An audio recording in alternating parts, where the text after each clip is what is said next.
Hi friends, எல்லாருக்கும் வணக்கம். எல்லோரும் எப்படி இருக்கீங்க? இன்றைக்கி நம்ம மல்லிகைப்பூ செடி மெயின்டெனன்ஸ் தான் பார்க்க போகிறோம். என்னென்னு பார்த்தீங்கன்னாக்கா, நான் ஆல்ரெடி வீடியோவிலே சொல்லியிருப்பேன், ஃபுல்லாக செம்மண் தான் வச்சுருக்கேன்.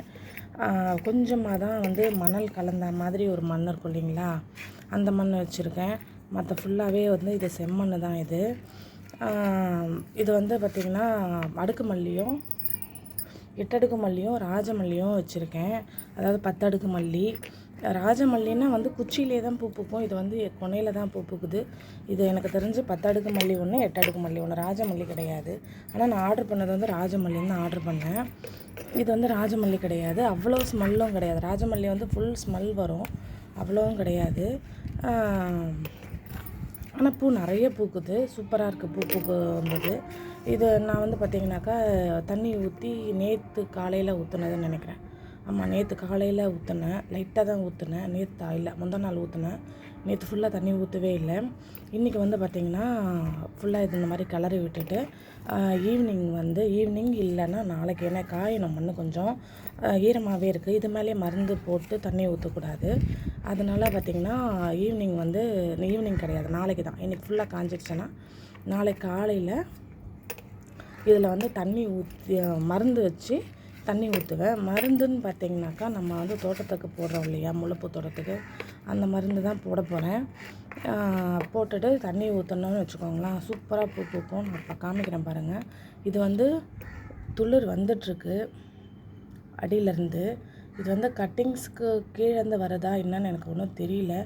ஆனால் பார்க்குறதுக்கு அப்படி தான் தெரியுது. இது இன்னும் கொஞ்ச நாள் போட்டோம், அதுக்கப்புறமா கட் பண்ணி எடுக்கலான்னு பார்க்குறேன். நான் அந்த மாதிரி தான் மல்லிகைப்பூ செடி இப்படி தான் மெயின்டைன் பண்ணிகிட்ருக்கேன். என் மல்லிகைப்பூ செடியில் பாருங்கள் எவ்வளோ சூப்பராக பூ பூத்துருக்கு. ஒரே செடி தான், இது ஒரு செடி. இது அந்த கை வச்சிட்ருக்கேன் இல்லைங்களா, இது மட்டும் ஒரு செடிங்க. அது இது 10 அடுக்கு மல்லி. அது 8 அடுக்கு மல்லி. இந்த ஃபுல்லாக இது மட்டும் ஒரே செடி மட்டும்தான். இந்த ஒரு செடியிலே பாருங்கள், ஒவ்வொரு இலைக்கும் ஒவ்வொரு மொட்டு இருக்கிற மாதிரி இருக்குது பாருங்கள். உங்களுக்கு தெரியுதா என்னன்னு தெரியல. ஒவ்வொரு இலைக்குமே ஒவ்வொரு மொட்டு கம்பல்சரி இருக்குது.